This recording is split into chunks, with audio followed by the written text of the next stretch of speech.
What is happening? Welcome back to another episode of the VTV podcast.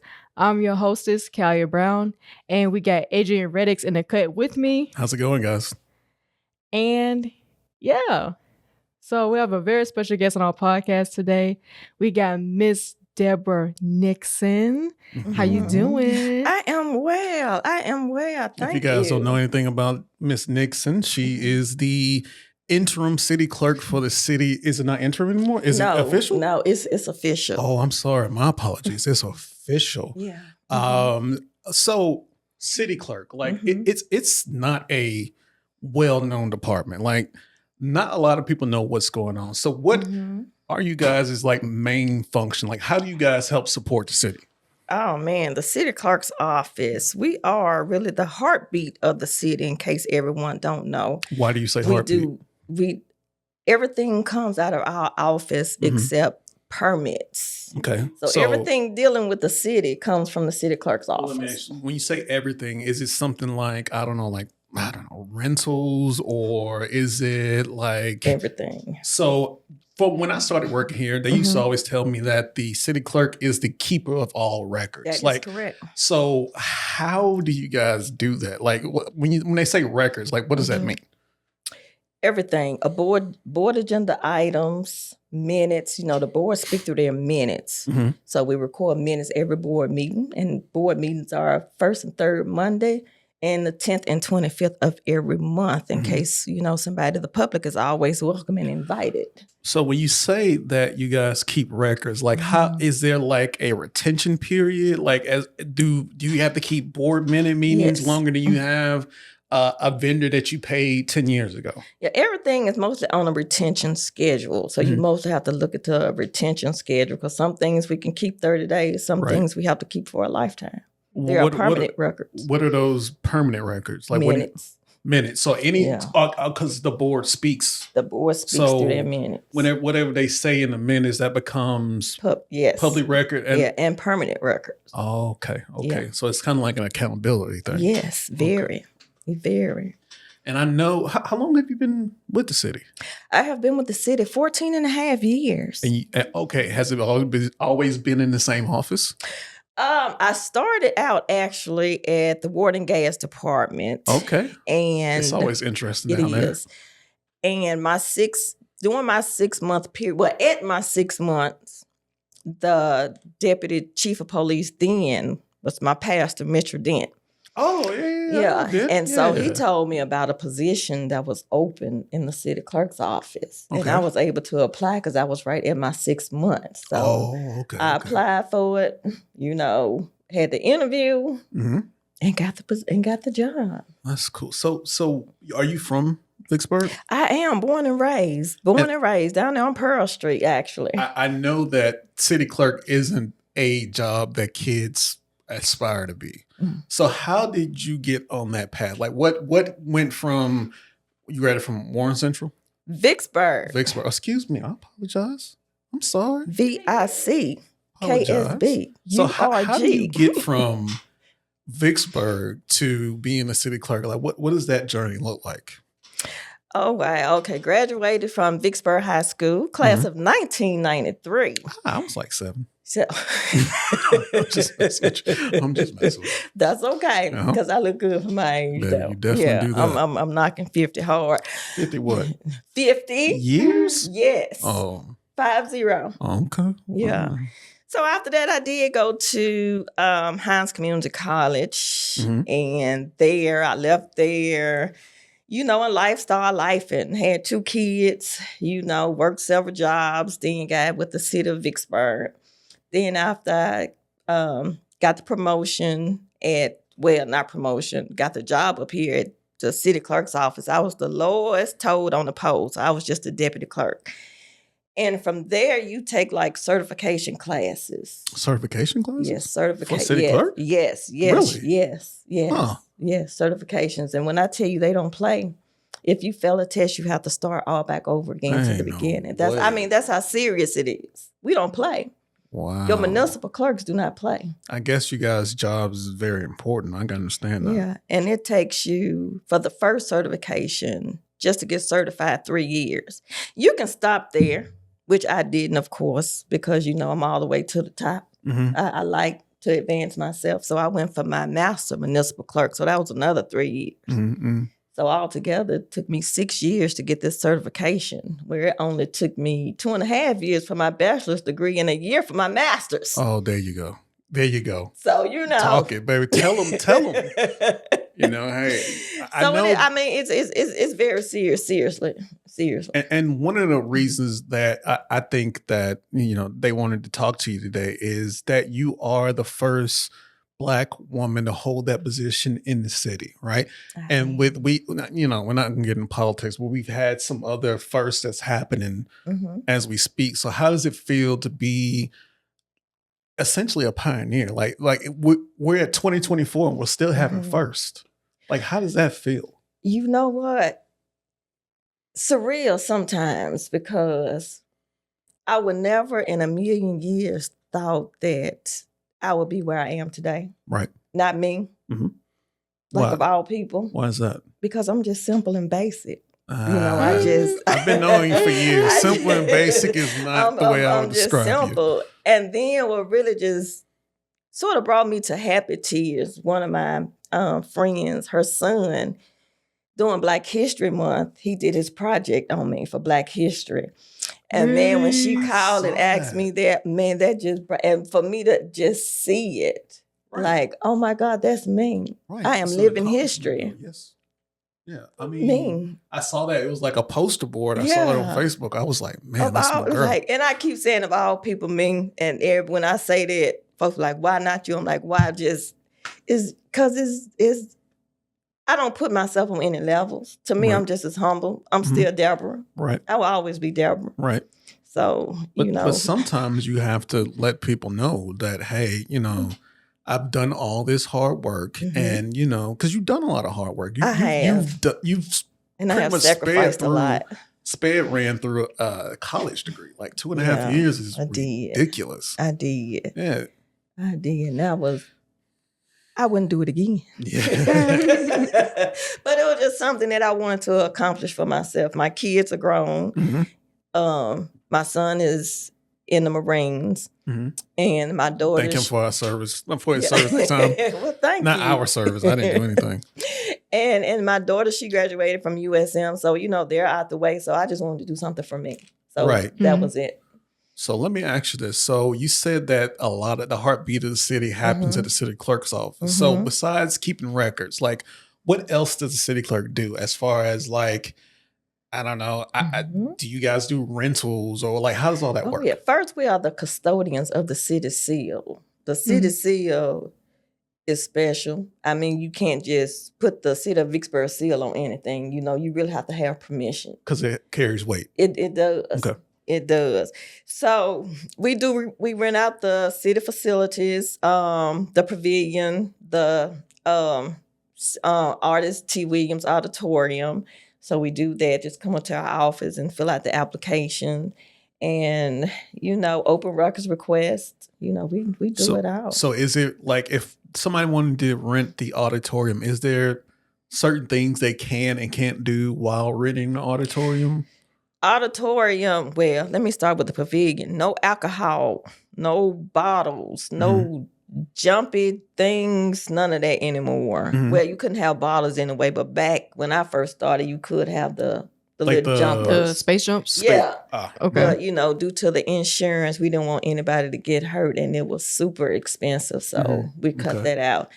And at the auditorium, both of them really, security, and we are now in the process of revising the security on both of them because so much is happening now. So I know that's not finalized. We got that in there. Yet, though, is right. So, but we're gonna get it all worked out. Right. Still, for the citizens of Vicksburg, you can still rent and still have a good time. Mm-hmm. Also, I know you guys keep, and this may be a mundane fact, but I like this fact is you guys have a key to every door in the city, every building. Every building. You can get into any place you want to. Any place. Like, how do y'all keep track of all those keys? Oh, well, it's a record. Oh. I mean, we have to label everything, every key. We have to label. We have to write down things. It's like, And we are very organized. We have to be. No, you're the keeper of records. You have to. So let me ask you this. Take me through a day in the life of the city clerk. Like, what happens when you hit that door at 8 o'clock? Like, what's a typical day look like for you? I know you hadn't been in the role for like 7 months, but oh man, I hit the door sometimes around 7:30. Yeah, hey, when you gotta work, you gotta work. I know it. Let me start off by saying we just had this special election, and I had to come in at 6. Probably left around 11:30 that night. Oh, goodness. So it was really long days, but I want to congratulate Alderman Mayfield for his victory on that. Your team did a lot of good hard work, too. Oh, yeah. Oh, yeah. I saw they were right there with you. Oh, yeah. There is no I in the city clerk office. We're all a team up there because we all depend on each other. So typical day, what does that look like? Typical day, I come in around 7:30, 7:45, but it's always before 8 o'clock. Let me just say that. Okay. So I come in, and yes, of course, I have to get my coffee. Okay. So after my coffee, I pull the bank reconciliations. If we have some, it's always the prior day before. What's a reconciliation? Well, we do the ambulance payments and all. We do ambulance payments and everything in the city clerk's office. So is it kind of like you're just making sure that all the bills are paid and all the money is in the right place? Is that what a reconciliation is? Oh, yes. Okay. Have to be accounted for everything. Right. Every penny. So you pull these reports and what else happens? Yeah, I pull those reports. That's my first thing in the morning.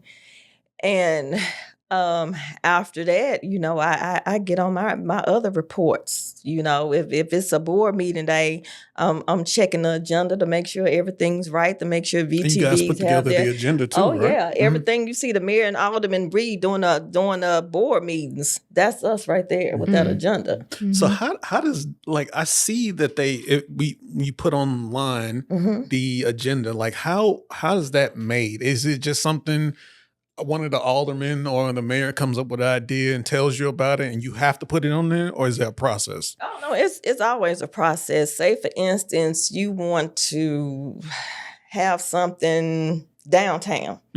Okay, you fill out the application. We send it to Kim Hopkins, which is the Main Street director. After that, the application comes back up. We send it electronically to all the board members to make sure that everybody can see what's going on the agenda.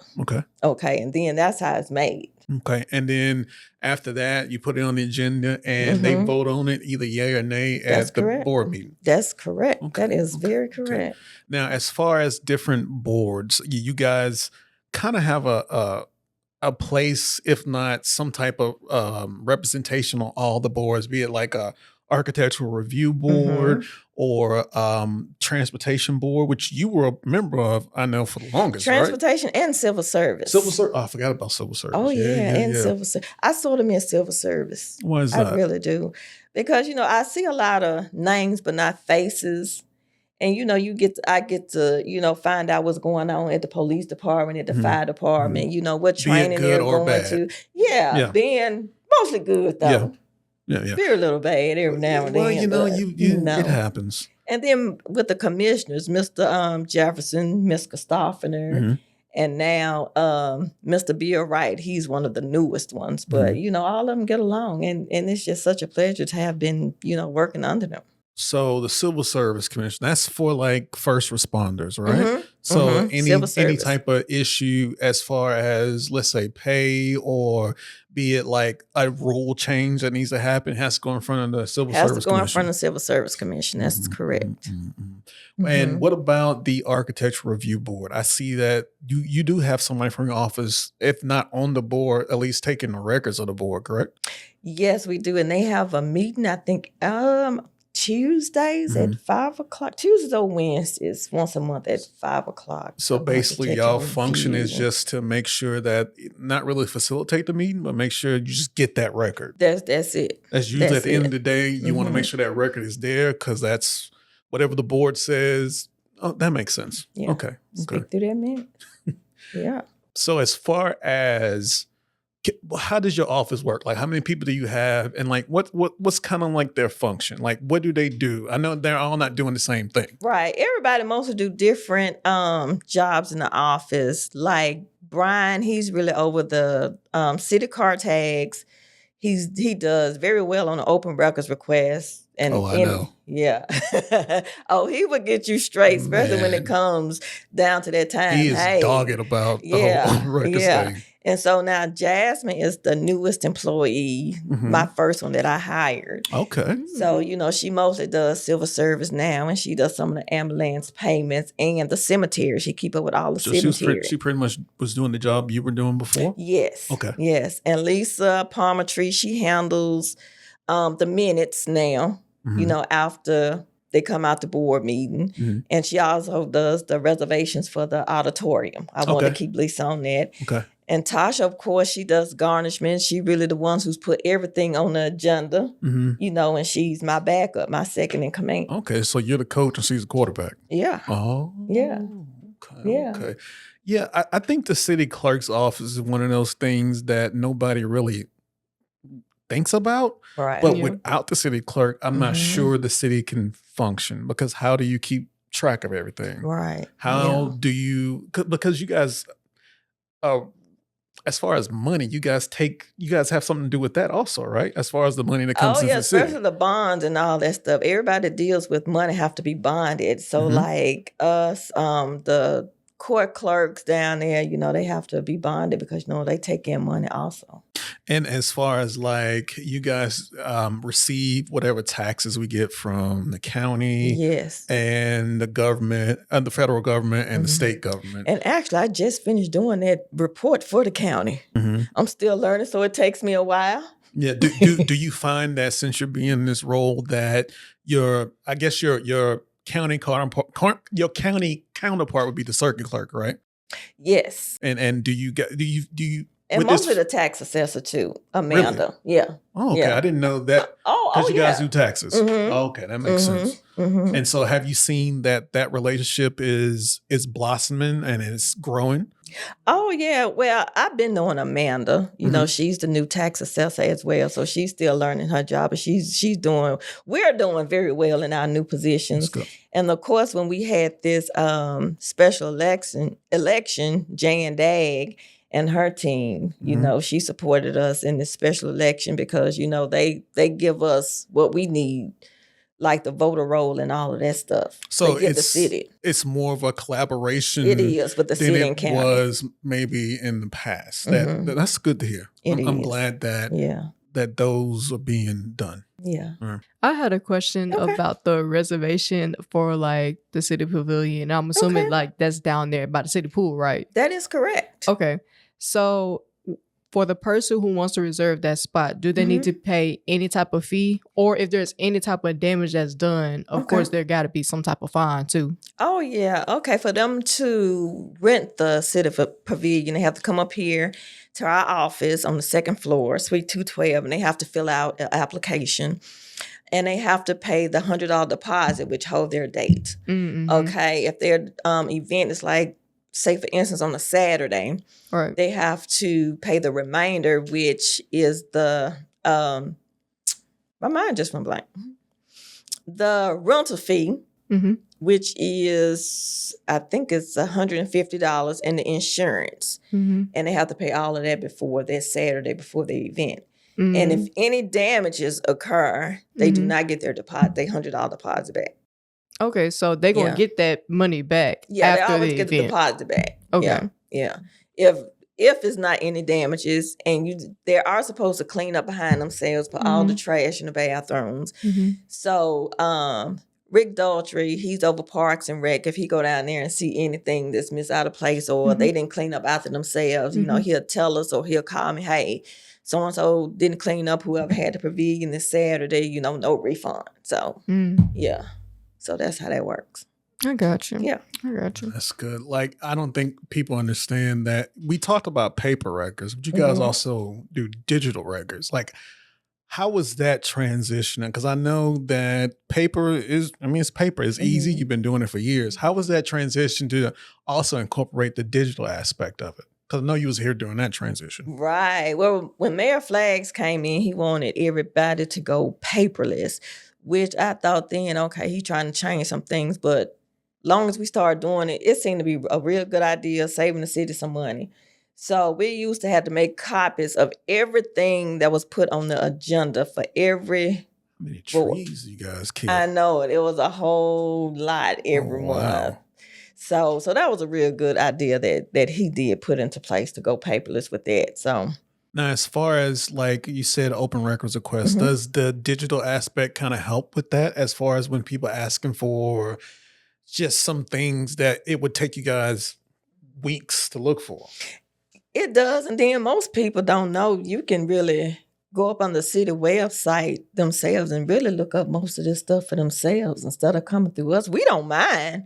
Yeah. But you talking about like ordinances and stuff like that? Like ordinances, anything like that. And try to save them some money too, because it is a fee for the open records request. Because I guess the city has to pay some money to exactly. And then their time you taken away from city business. That makes sense. Okay. So it is a small fee, depends on what it is, but it is a fee. Right. Okay. So if I can help them out in any type of way to save me some time and them a little money, I'm like, hey, you can go up under such and such this, and you can look this up yourself. So it's a win-win situation for everybody. It is. That's good. It is. That's good. It is. No, I just know that, just like I was saying, like nobody here really knew what the city clerk does. Like it's kind of like a mystery, like because usually in the name of the title of a position, you kind of figure out what it is. But what does city clerk mean? Well, some of them are called city managers. Okay. But since we're here in Vicksburg, I'm the city clerk. But and to be honest, I didn't know either until I started working up here. It's one of those things about government. Like you know that you're paying taxes, but you don't quite understand what's going on behind the scenes. It's like a hidden gem. Right. It's like, I'm giving them this money. Like, what are they doing? But it seems like the city clerk's office is there just to make sure, hey, everything's in order. We have a record of everything. And I don't know how y'all do it. I've seen the boxes and boxes of paper y'all have to go through. Yeah. But it's just, I wanted to start like after, we have election next year. So it's going to be like after July, probably in August or September when the school season starts, that, teachers can bring their students up here on field trips to our office and actually, see what we do. Now, I was talking to Callie a couple weeks ago, and we were talking about the election. Like what goes into an election? Like how complicated is that? Oh my God! Is it that complicated? It is. It is. But we make it look simple, right? Because we have to start months before. We have to pick election commissioners. We have to pick poll workers. And, it's a lot of behind the scenes things that we have to do before that election day, before you mark that ballot. We have to make those ballots. Do you have to like confirm with the polling locations, make sure that it's available? Because I know they're not all public owned buildings. A lot of them are not public at all. Like in this election coming up, like right now, we have 11 precincts, but hopefully 2025 election, we're going to narrow those down to 9. So that's what we're working on now, because we're trying to get in conjunction with the county. So everybody, like I'm going to use myself as an example. Like for city elections, I vote at the number 5 fire station down 61 South, because that's why I live in that area. But now it's going to be Beach Grove, because the Secretary of State's office told us that number 5 fire station wasn't ADA compliant, so we can't use that anymore. So that's why we had to find another precinct. But like in for county elections, I have to vote at Emmanuel Church. So and that's confusing to most people. So we're trying to make everything simple. Like city and county elections, you still vote at one precinct instead of so two. There's no confusion, because I think. I was a poll worker in 2016, and the amount of people who were just confused. Like, hey, for city elections, I work here, but it's not a city election. So we're trying to get everything on one accord, county and city. So that's what we're really working on right now before the 2025 election. I have a question. What is a precinct, and how do you know which one to go to? Like, I guess a precinct is a place where a voter votes. And you can always call the circuit clerk's office or the city clerk's office to see which precinct that you vote. All we really need is your name and your street address. And we can look it up through our SIM system from there. That's cool right there. Now, you say you've been at the city clerk for 10 years? 14. Yeah, I know you said 14. 14. Make it a little. 14 and a half. So how has the technology changed in the city clerk's office? Because I know, just like I said, it was a lot of analog stuff. So what has technology done for you guys to make that your workload, if not easier, at least lighter? Oh, okay. Oh, yeah. Especially with the cemetery program. We had an old program. So we've updated that. Oh, you guys keep cemetery records? Oh, yeah. We do I forgot about that. Oh, yeah. Oh, yeah. Oh, cemetery. So anybody that's buried in, I guess, the city cemetery, you have a record of where they're at? Where. Okay. Yeah. They, like I call it, they last residence. Hey, that's their last residence. I always say my dad is on Mississippi Street. You know, so I get it. They last final place. No, yeah, I just didn't realize, but I guess you guys really are the keeper of records. Keeper of all records. Yes, man, I didn't. Yeah. Well, I saw the questions I have. I don't know if Callie, you have any more. I mean, like record wise, do you? Like, I know you said there's a time that, like, you keep them and then you permanently keep them. Do y'all ever discard them or y'all just don't? Just keep everything? Oh, no, we don't keep everything. We have a retention schedule.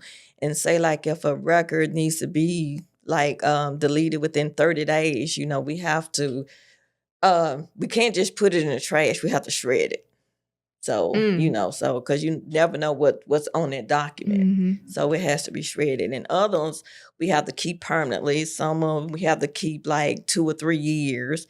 So it just all depends on that record. Oh, even like, let's say like it's a person, even when they pass away, do you still keep on? Y'all just going to shred it? Oh, no. Like that's like a cemetery record. So we have to keep all those. That's like a permanent record. Yeah. Okay. Yeah. Okay. Well, I think that's it. That's it. You know, I applaud you for being a leader. Well, thank you. It can't be easy. One, doing that job, and two, you know, doing it with such grace. Well, thank you. So I wanted you to know that I see what you're doing, and I think you're doing a good job. Well, thank you. I appreciate that. Look at you. That. Yeah. Making history. Yeah. Black history. Yeah. Right. Me. And it's not even Deborah. February. Yeah. Like, oh wow. That's good. It's still surreal. But I just want to do a good job. That's it. Yeah. That is it for the people of Vicksburg. That's what we're all doing it for. Like, you know, we are public servants. We don't work. I mean, we work for the board, but the board is the people's representative. We really work for them. That's it. That's it. Trying to make Vicksburg a better place. That's my whole goal. Better than when we found it. That's right. Yeah. That's right. I love my city. I was born and raised here. I never once thought of leaving. Well, you know, I went to school here. Kids went to school here. So, you know, Vicksburg is home. So we stuck with you, what you're saying? Of course. Of course. I'm not going anywhere. Okay. All right. Thank you for tuning in. Thank you for joining. Thank you. Thank you for asking. Of course. Like, this is actually fun. Like, oh my goodness, y'all should see her like off camera because like she's pretty cool. Pretty cool people. I think we learned a lot about the city clerk office, like what they do, because it was kind of a mystery. Oh yeah, for sure. Yeah, we're that hidden gem. We work really behind the scenes. Yeah. Oh yeah, for sure. Yeah, like I just want to say like Puff Daddy working behind the scenes, but I don't think that's a real thing. Cut that. But can I say Jay-Z? No, like, I can't say none of that. Like, no. write the songs Cut behind that. the scenes. Don't go ahead. Y'all can stop it. All right, guys. Thanks for tuning in with us for another wonderful episode of the VTV podcast. If you're watching on YouTube, be sure to subscribe, like, comment, and share with your friends. If you are listening into Spotify, be sure to favorite this episode and also follow us on Spotify and tell us what you think about this episode. Thanks for tuning in. Keep watching. Bye.